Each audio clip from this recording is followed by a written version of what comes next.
여러분 안녕하십니까. 아침엔 매일경제 이상훈입니다. 이쯤 되면 마치 앙숙인 여야 사이 같습니다. 바로 청와대와 검찰 얘기인데요. 반박하고 재반박하고 다시 또 반박하고 그리고요. 인사조치와 압수수색이 오가기도 합니다. 그런데 말이죠. 원래 청와대와 검찰은 같은 정부, 그러니까 한 팀 아니었나요? 어쩌다 이렇게 된 걸까요? 살아있는 권력을 향한 수사는 어떻게 마침표가 찍혀질지, 그리고 검찰총장은 임기를 무사히 마치게 될지 궁금해지는 시절입니다. 1월 13일 아침엔 매일경제 신문 1면부터 전해드립니다. 매일경제 1면 기사입니다. 먼저 이쪽 사진을 좀 봐주시죠. 대만 총통 선거가 있었습니다. 그리고요, 여기 보시면 지금 현 총통인 차잉잉원 대만 총통이 재선에 성공을 했습니다. 굉장히 큰 의미가 있고요. 중국으로서는 굉장히 기분 나쁜 상황이 되어버렸습니다. 보시죠. 차잉잉원 중국에 굴복 안 한다. 이른바 반중 후보였습니다.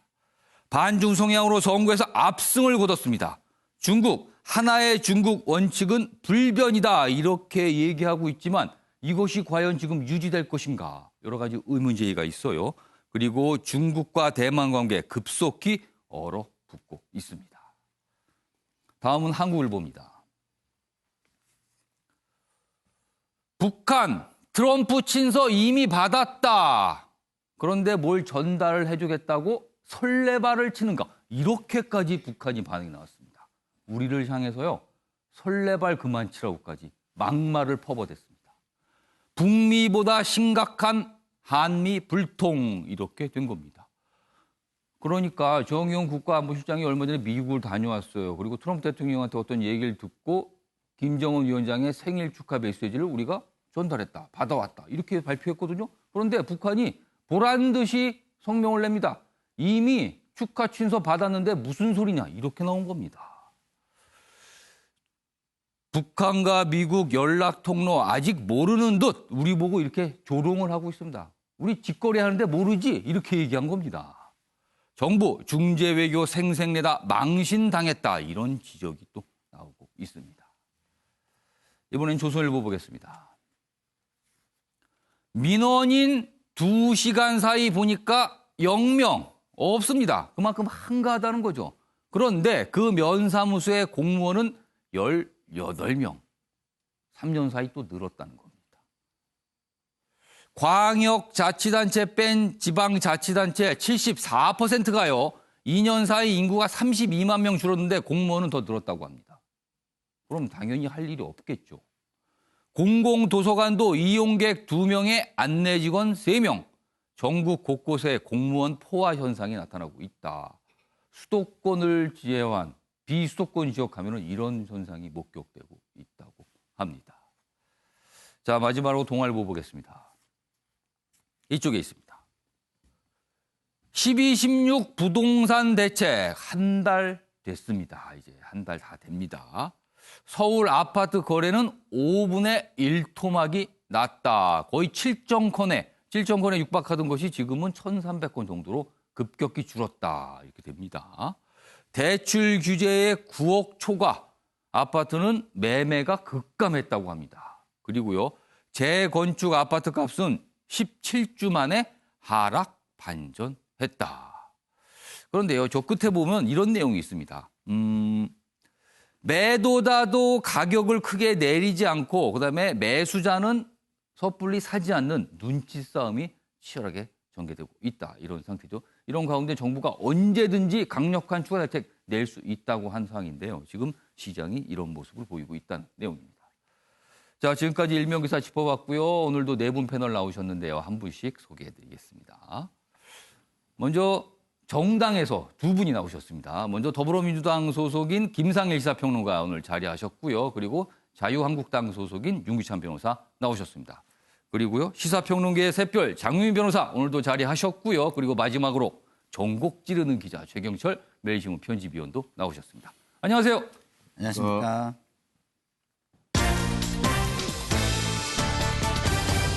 오늘 다룰 주요 이슈들을 정리했습니다. 아침을 여는 키워드 4가지가 화면에 준비되어 있습니다.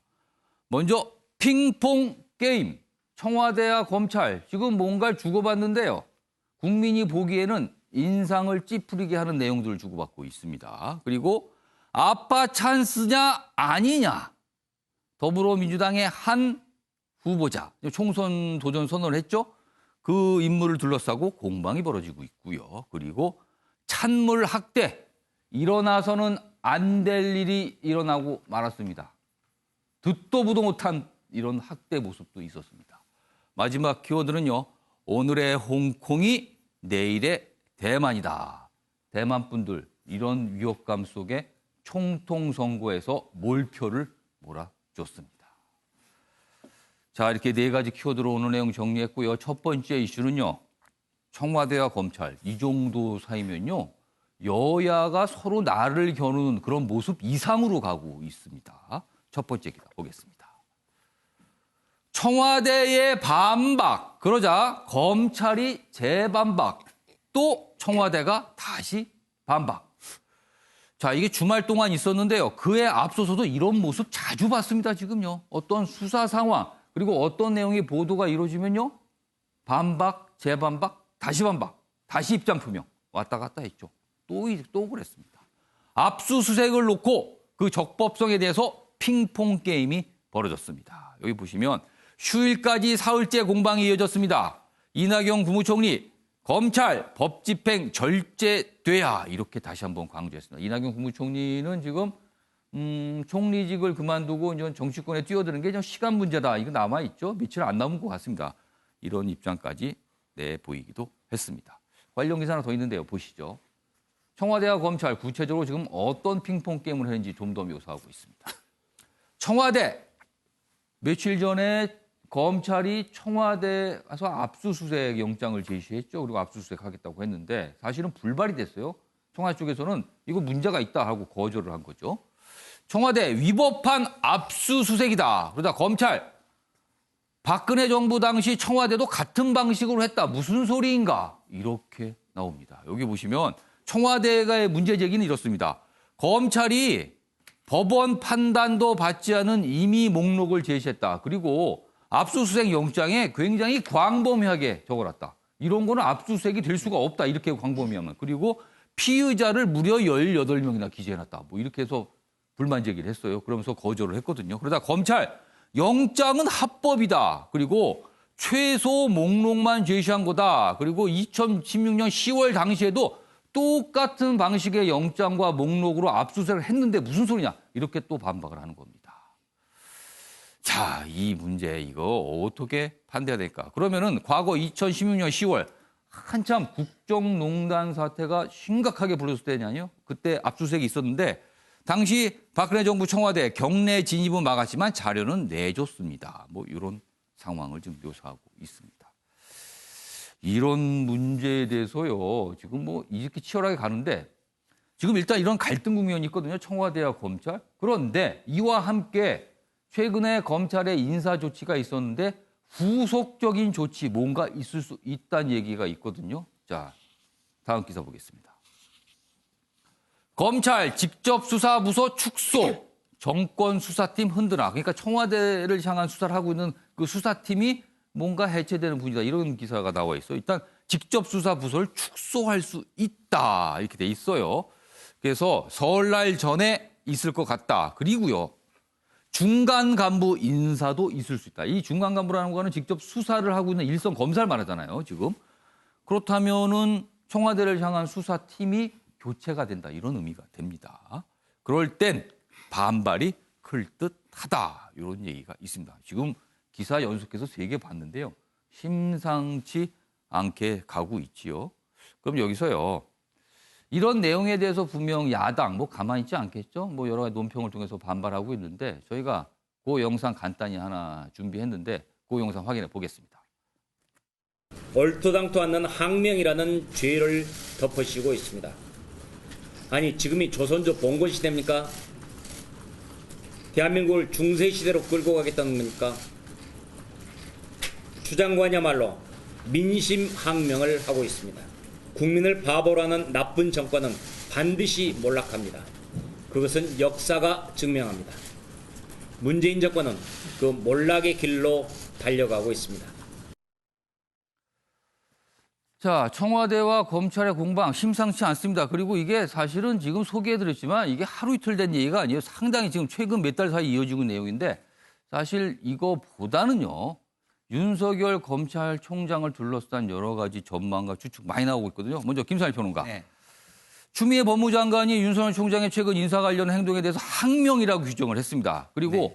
지난 금요일 추미애 장관이 어떤 문자를 보내는 것도 언론에 포착이 됐습니다. 징계와 관련 문제. 물론 그게 윤석열 총장을 향한 건지는 불확실합니다만. 네. 자, 지금 상태에서 청와대와 법무부 장관, 윤석열 총장에 대해서 어떤 징계를 할까? 이거 어떻게 내다보세요? 일단은 뭐 처음에는 좀 강경하다가 예. 지금 뭐 한겨레 매일 경제 예. 보도를 좀 보면은 뭐 징계는 검토를 하고 있지 않다 이렇게 보도가 나오고 있습니다. 근데 저는 이 보도가 좀 맞을 거라고 저는 생각을 합니다. 예, 왜냐하면 예. 기본적으로 항명이라는 말이 예. 두 가지 측면이 있을 수 있어요. 예. 그냥 행위가 이거 항명이다라는 게 있고 예. 저는 이게 법적으로 좀 심각한 항명이다 이렇게 두 가지로 볼 수 있는데 이게 이제 후자가 되기는 제가 볼 때 좀 어렵다고 봅니다. 항명이라 할지라도 이거를 뭐 이렇게 처벌하거나 징계할 정도의 항명으로 볼 수 있느냐? 예. 저는 좀 그렇게 보기 그럼 힘들다고 항명이라고 보는데 그러고 여권에서는 이건 오만방자 가만둘 수 없을까 이렇게 굉장한 압박을 했거든요. 그런데 그냥 넘어가는 거예요? 서로 자존심 다툼을 한 것은 맞죠. 그렇지만 이것이 뭐 어떤 해야 될 일을 예. 뭐 지시했는데 안 했다 이게 아니라 예. 의견을 검찰총장이 제시하는 거는 예. 어떻게 보면 검찰의 그 이익이 되는 예. 그러니까 권한에 해당하는 오히려 거일 수 있습니다. 예. 그러니까 뭐 이렇게 본인한테 그 불이익이 되는 거지만 예. 그걸 감수하고 해야 되거나 뭐 이런 게 아니에요. 어떻게 보면은 의견을 받아준다라는 건 뭐냐? 예. 검찰의 이익을 오히려 받아주는 예. 것이죠. 예. 그렇기 때문에 그것을 포기한 거를 뭐 어떤 법적인 행위를 안 했기 때문에 처벌해야 된다라는 예. 정도의 항명으로 예. 보기는 저는 조금 어렵다고 그럼 보고요. 문재인 대통령이 검찰총장에 대한 어떤 인사조치 이런 것도 지금은 있을 수가 없겠네요, 그러면은. 그렇죠. 뭐 주의나 경고 정도는 어. 있을 수 있다고 보는데 이미 또 저런 메시지를 통해서 주의나 경고는 이루어졌다고 보기 때문에 예. 그거에 준해서 예. 검찰이 조금 더 절제된 그 권력을 행사하면 좋겠다 이런 바람이 있고요. 근데 예. 문제는 뭐냐 이런 겁니다. 이 두 가지가 다 국민들이 볼 때는 예. 사안이 분리가 되지 않고 예. 그 복합적으로 어. 그 엉켜져 가지고 지금 예. 엉클어져 가지고 지금 이게 그 행사가 된다는 거예요. 뭐냐면 검찰 개혁이면 검찰 개혁만 분리해서 예. 이렇게 어떻게 할 것인가, 제도적으로 어떻게 바꿀 것인가, 예. 인사는 필요한 거라면은 왜 필요한 것인가 이런 걸 분리해서 설명을 해야 되는데 예. 그러지 않고 지금 그 윤석열 검찰이 아니라 검찰의 예. 그 수사 행위와 지금 맞물려 가지고 이야기가 되고 있고요. 그다음에 검사의 관행이나 예. 수사 뭐 이런 게 그 바로잡아져야 되는 것과 예. 공정한 수사가 또 이렇게 혼합이 돼 가지고 좀 예. 되고 있어요. 근데 어. 공정한 수사, 독립적인 수사 이거는 이거대로 보장을 해줘야 되는 게 있고 이게 잘못됐다면 이게 왜 잘못됐는지 이걸 분리해서 이야기를 해야 되는데 이 두 개를 지금 묶어서 하니까 그럼 국민들 지금 입장에서 여기 마지막 매일경제 기사에 지금 중간 간부에 대한 인사, 그러니까 수사팀에 대한 그 실질적으로 일선 검사에 대한 인사 조치가 있을 수 있다는 얘기 나오거든요. 그렇죠. 만약에 이 조치가 인사가 이루어진다면 그거는 어떻게 되는 겁니까? 그러니까 의미가. 저게 사안을 분리하려면 어떻게 해야 되냐면 예. 수사와 재판에 영향을 주지 않게 예. 그 인사를 하는 원칙을 세워놓고 해야 된다는 겁니다. 그러면은 예를 지금 수사하는 들어가지고 검사들은 인사 대상에서 있더라도 배제를 한다? 이렇게 그렇죠. 되는 뭐 겁니까? 수사 끝날 때까지는 그리고 그 이후에 해도 되고요. 그걸 예. 감안해서 얼마든지 인사를 할 수 있거든요. 알겠습니다. 그리고 그 이후에 해도 음. 늦지 않는 겁니다. 이거는 왜냐하면 기본적으로 지금 하는 것보다 예. 이후에 하는 게 예. 국민들에게 보내는 메시지는 오히려 더 명확해지고 소급해서 무언가를 했다라는 그 논란에서 벗어날 수 있기 때문에 조금 기다려도 된다. 저는 이렇게 봅니다. 알겠습니다. 자, 윤기찬 변호사, 이번에는 검찰총장으로 좀 좁혀 보겠습니다. 지난 주말 동안 광화문 광장에서 집회가 열렸는데요. 두 가지 집회가 있었습니다. 윤석열 검찰총장에 대해서 강하게 비판하고 반발하는 집회, 그리고 그 옆에서는 윤석열 검찰총장을 지지하는 집회, 완전히 다른 집회가 동시에 열렸습니다. 뭐 다행히 뭐 또 충돌이나 이런 건 없이 그냥 다 지나갔는데요. 자, 윤찬 변호사. 혹시요, 윤석열 검찰총장 당장은 아니지만 이른바 임기 중에 좀 더 좁히면요. 어떻게 보면 청와대를 향한 수사가 마무리가 될 쯤에 본인 스스로 거취에 대해서, 그러니까 쉽게 말해서 스스로 사퇴할 가능성 있다고 보십니까? 없다고 보십니까?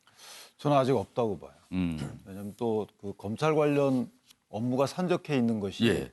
이제 7월 달엔 공수처가 만들어지거든요. 예. 그러니까 공수처가 만들어진 이후에 그 검찰과 공수처의 관계에 대해서 미리 준비를 해야 되는 부분이 있어요. 검찰 입장에서는. 예를 들면은 이첩권을 그러니까 공수처가 사건 이첩을 요구했을 때 예. 검찰이 이첩해야 되는지 여부, 이첩하여야 된다라고 돼 있지만 그 위에 절차에 관련돼서는 사실 예. 또 입법돼야 될 게 있어요. 예. 시행령이나 예. 규칙이나 이런 것들로 이런 것들을 준비해야 되기 때문에 당장 그만두지 않을 것 같다라는 게 제 생각이고요. 그러면은 지금 검찰총장과 청와대 이런 갈등은 계속 이어지는 겁니까, 그럼? 이 갈등을 만들어내는 그 단초를 제공한 것은 청와대라고 저는 생각을 해요. 왜냐하면 일단 그 검찰 개혁이라고 말씀을 하시지만 예. 대통령께서도 그렇고 총리도 그렇고 예. 법무장관도 그러시고 근데 검찰 개혁을 검찰이 반대한 적이 없어요. 가만히 보면 법무부가 어떤 개혁안을 냈을 때 검찰이 그에 대해 정면 반박한 적이 없습니다. 예. 수사와 관련돼서만 반박이 있었을 뿐이에요. 그렇다면 검찰 개혁을 검찰이 반대하지 않는데 예. 수사에 대해서는 하지 않게 되면 직무유기가 되는 것이거든요. 예. 그리고 그 수사를 하지 않는다고 수사를 한다고 예. 검찰 개혁을 반대한다라는 논리는 사실 맞지 않는 것이고요. 영장 관련해서도 사실은 청와대에서 말씀하시는 게 이런 일리가 있어 보이지만 예. 실제는 영장을 집행하는 기관은 검찰이에요. 발부하는 기관은 법원이고 예. 그러니까 사법적 통제를 거쳐서 나오는 영장이거든요. 예. 그러면 청와대 입장에서는 그것을 따른 이후에 예. 나중에 이것이 위법하다라는 것을 재판 과정이나 추후에 문제 제기를 하는 게 맞지. 예. 위법한 영장이기 때문에 나는 못 받아들여라고 하는 것은 예. 국민들이 볼 때는 그럼 앞으로는 검찰이 영장 제시하면 일반 국민들 전부 다 이거 위법하다라고 안 받아들여도 되나요? 위법한지 여부 판단 기관은 법원입니다. 예. 나중에 법원이 사후적 통제를 하는 것이지 예. 법 집행 대상 기관이 이건 위법하다라고 해서 나 못 받아들이겠다고 하게 되면 법치라는 것이 있을 수가 없어요. 예. 그럼 저는 이해가 안 가는 게 그 부분이에요. 예. 그리고 한 가지 보태서 말씀드리면 예. 검찰 자체가 세세히 목록을 작성해서 추후에 들이밀었다라고 말씀하시는데 예. 그것은 그럴 수 있어요. 왜냐하면 법원에서 영장을 받은 이후에 강제 집행이 안 되잖아요. 그러니까 예. 임의 제출 요구를 할 때 본인들이 직접 들어가서 하게 되면 가지고 나오면 그만인데 예. 이걸 제3자한테 요청하는 거 아니겠습니까? 예. 그러니까 이거 필요합니다라고 목록을 작성해 줄 수 있죠. 이것을 법원에서 영장 심사를 받지 않은 그 자료 제출 요구다라고 하는 것은 저는 무지하거나 예. 또는 이것은 알면서도 어떤 프레임을 씌우기 위한 언행이다라고 저는 볼 수밖에 없어요. 알겠습니다. 지금 청와대와 검찰의 모습을 보면요. 청와대는 검찰이 굉장히 의도적으로 정치적인 어떤 색깔이 있는 수사를 진행하고 있다. 그리고 청와대를 겨냥하고 있다. 이런 불만을 갖고 있는 거고요. 검찰은 청와대가 툭 하면 뭔가 제동을 걸려고 한다. 이런 또 불만이 있어서 이게 지금 갈등으로 갑니다. 그러니까 반박, 재반박, 또 반박. 이렇게 상황이 가고 있습니다.